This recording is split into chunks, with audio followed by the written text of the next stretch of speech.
Depois que a Claire fez o seu pedido para o Padre Vincent, algumas horas se passam. Posteriormente, nos era mostrado dois padres conversando. Eles eram o Padre Pário e o Padre Serené. Ah, Padre Serené, você também? Padre Pário? Você?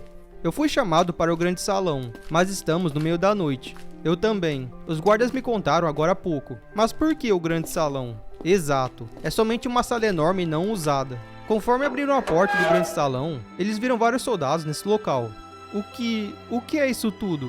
Padre Serené, Padre Pário, Padre Rodo, o que está acontecendo? Por que todos os padres e monges foram chamados aqui? Eu não faço ideia. De repente, o Padre Vincent interrompia a conversa dos outros padres e dizia: perdoe o meu chamado repentino. Por enquanto, façam como eu digo.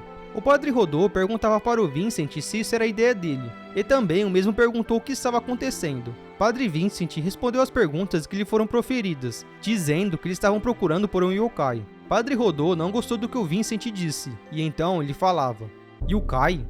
Isto é ultrajante. Você esperava que acreditaríamos que tem um monstro escondendo-se entre nós? Infelizmente, do modo como as coisas estão, não tem como pensar de outra forma. Padre Vincent, você... Creio que todos estão a par de que todas as vítimas morreram durante a madrugada aqui dentro desta catedral. Nós já deveríamos ter feito isto desde o início. Mas quem poderia reconhecer um yokai? Esta sua caça ao monstro é só falação. Nenhum homem pode ver através da verdadeira forma do yokai. Logo após o Padre Rodô dizer essas coisas, uma silhueta aparecia entre os soldados. Essa pessoa ficava ao lado do Vincent e tirava seu capuz. Tal pessoa era a Claire. Os padres ficavam espantados ao ver a Claire, e os mesmos diziam: olhos prateados, é uma bruxa de olhos prateados. Vincent, como você pode nos trazer esta criatura sedenta por sangue? Você está louco? Eu irei com prazer ouvir suas reclamações mais tarde, mas devido à urgência da situação que nos encontramos, não há tempo a perder. Padre Rodô não gostava dessa decisão. Posteriormente, uma voz familiar entre os membros da catedral surgia entre os soldados. O mesmo perguntava o que significava isto, e então eles viram que era ninguém menos que o Bispo Kamuri. Padre Rodô ficava mais irritado ao ver que até mesmo o bispo estava envolvido nessa situação. Padre Vincent, como você pôde incluir o bispo na sua busca? Isto é imperdoável, simplesmente imperdoável. Os guardas da cidade de Rabona cercavam os padres e o bispo, para que eles não pudessem fugir. O Rodô olhava para o Vincent e dizia: Vincent, como você pôde? Eu assumo total responsabilidade. Por isso mesmo, peço que todos cooperem. Claire começava a caminhar na direção dos padres, e escolheu o Padre Rodô para ser o primeiro deles que ela iria analisar.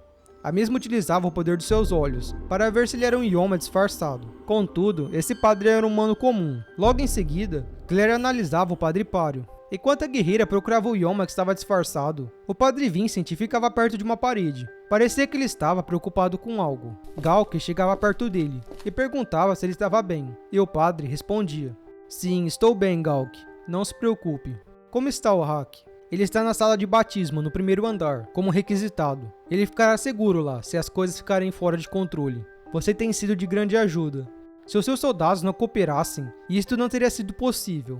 Não. Nós sentimos que devemos isto aos falecidos camaradas, e o capitão da guarda aprovou. Eu ainda me preocupo com a Claire. Ela estava seriamente ferida, e ainda acordou somente hoje. Ela disse algo, que apenas 2 dias de descanso são suficientes. Se ela disse isso, tenho certeza que está bem. Ela provavelmente se regenera mais rápido do que você pensa, por ser parte monstro. Sim, isto é verdade. Claire continua verificando os padres da catedral, porém o Cid estava ficando irritado com isso. Galk andava até onde estava seu companheiro e perguntava: o que há de errado? Você parece nervoso. Não suporta aquela garota. Quem aquela mestiça pensa que é? É como se nós estivéssemos obedecendo às ordens dela. Oficialmente são as ordens do Padre Vincent, não dela. Eu sei disto.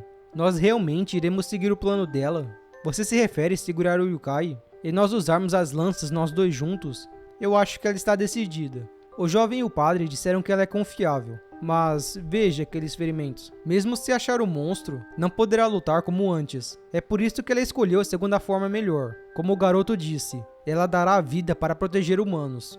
Ela é louca. Após Claire analisar vários padres, ela começava a pensar: isto é estranho. Todos eles têm cheiro de yokai, mas não a aura. Nenhum deles falta o olho direito que eu arranquei. Será que se regenerou? Restam somente 2. A guerreira do olhar prateado prosseguia até onde estava o Bispo Kamuri. Claire colocava suas mãos no rosto do bispo e começava a analisá-lo. Depois de ter feito sua análise, ela pensava: não, Também não é ele.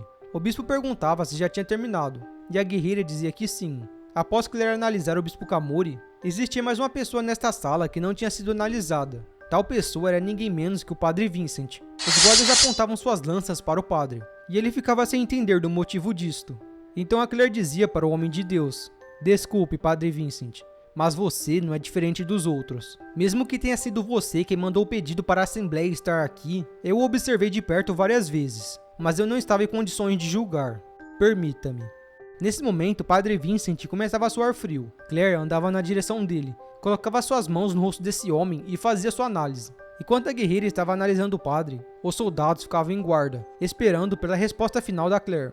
Após a bruxa do olhar prateado terminar sua análise, algo inesperado tinha acontecido. O Padre Vincent não era o Ioma. Os soldados não entendiam do porquê isso tinha acontecido, e então os mesmos diziam: "É só isto? Não pode ser. O que isto significa?"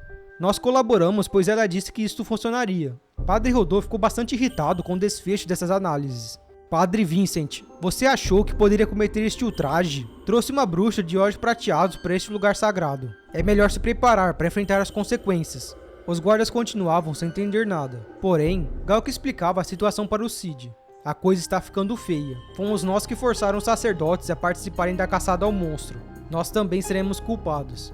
Neste instante, Claire demonstrava estar extremamente preocupada com essa situação. Devido a esse acontecimento, a mesma tentava relembrar como essas criaturas agiam. "Como pode ser? O Yukai deve estar dentro de algum lugar dentro da catedral. Então por que não consegui encontrá-lo? Eu perdi alguma coisa?" "Pense, Claire, pense. O Yukai pode assumir qualquer forma para disfarçar sua identidade. Seja homem, mulher, sacerdote ou descrente. A criança mais dócil ou o homem mais idoso."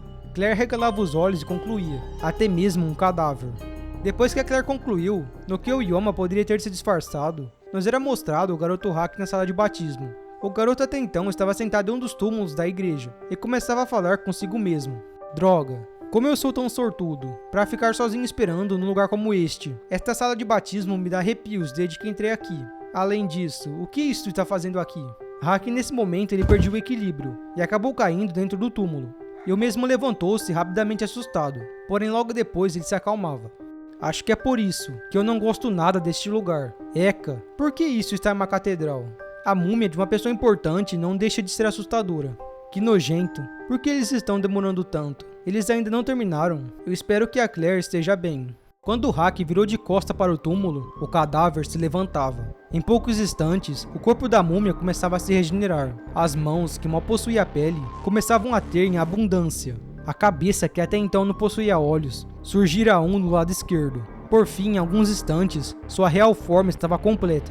A criatura despertava do seu sono e observava a presa fácil que estava diante de seu único olho. Naquele momento, o garoto, que até então estava em um local seguro, na verdade, se encontrara em perigo esse tempo todo.